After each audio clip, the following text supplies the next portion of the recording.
নমস্কার, আমি প্রদীপ কুমার। আজকে আলোচনা করব রক্ততঞ্জন পদ্ধতি নিয়ে। তো আমরা অনেক সময় দেখি বিভিন্ন ধরনের দুর্ঘটনা ঘটার ফলে শরীর থেকে প্রচুর পরিমাণে রক্ত বের হয়ে যায়। অর্থাৎ রক্তবাহিকার ভিতর থেকে রক্ত বেরিয়ে এসে রক্তের যে ক্ষরণ ঘটে, এই ক্ষরণকে রোধ করার জন্য বা রক্ততঞ্জন ঘটানোর জন্য বা রক্তের বের হওয়ার যে গতি একে মন্থর করে দেওয়ার জন্য যে প্রক্রিয়াটি গুরুত্বপূর্ণ হিসেবে কাজ করে সেই প্রক্রিয়াটিকেই বলা হয় হিমোস্ট্যাসিস নামক প্রক্রিয়া।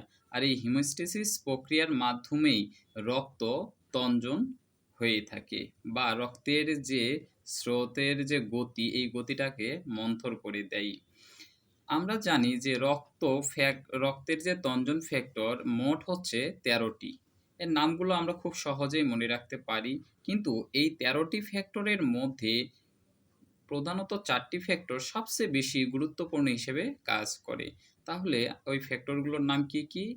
Fibrinogen, prothrombin, thromboplastin, calcium ion, okay? Proaccelerin, accelerin, তারপরে আমরা বলতে পারি stable, antihemophilic, Christmas, Stuart factor, তারপরে আরও আছে প্লাজমা থ্রম্বোপ্লাস্টিন, তারপরে হ্যাগম্যান, তারপরে শেষেরটুকু হচ্ছে স্টেবিলাইজিং ফ্যাক্টর, ১৩ নাম্বার যেটা।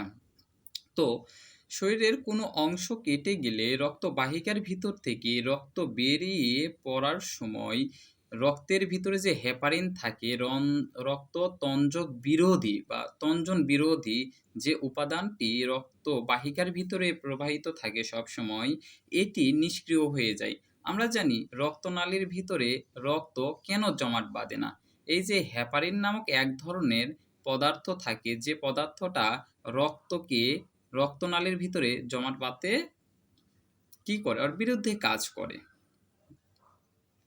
তাহলে এই যে হেপারিন, এই হেপারিনটা বাহিরে এসে রক্তবাহিকার ভিতর থেকে বাহিরে এসে নিষ্ক্রিয় হয়ে যায় এবং থ্রম্বোসাইট বা অনুচক্রিকা এটা বিদীর্ণ হয়ে যায়। বিদীর্ণ হয়ে গিয়ে এখান থেকে থ্রম্বোপ্লাস্টিন নামক এক ধরনের লিপোপ্রোটিন জাতীয় এনজাইম সৃষ্টি করে।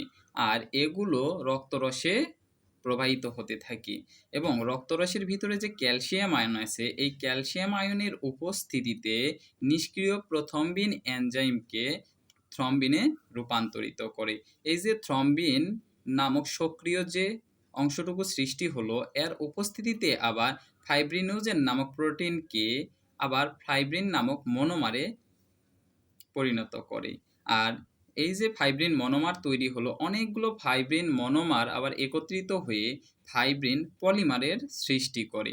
অনেকগুলো পলিমার আবার একত্রিত হয়ে অনেকটা একটা জালের মতো ফাইব্রিন জালক সৃষ্টি করবে।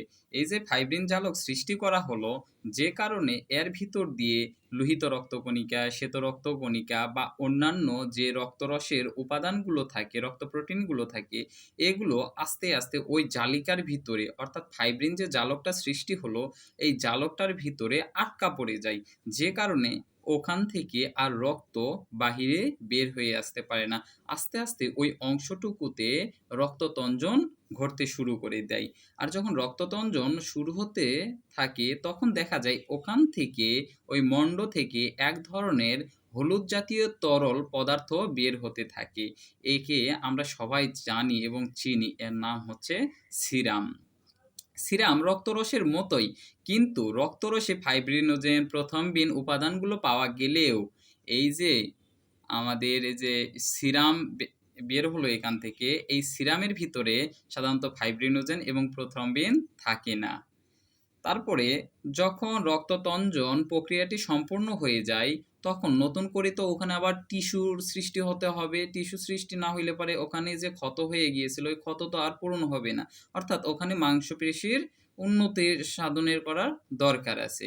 তো তখন প্লাজমিন নামক এক ধরনের প্রোটিন তখন তৈরি হয়ে যাবে, যা ওই যে রক্ত জালক যেটা ছিল বা ফাইব্রিন জালক যেটা সৃষ্টি হয়েছিল ওইটাকে ধ্বংস করে দেয় এবং ওখানে নতুন করে টিস্যু সৃষ্টি হয়।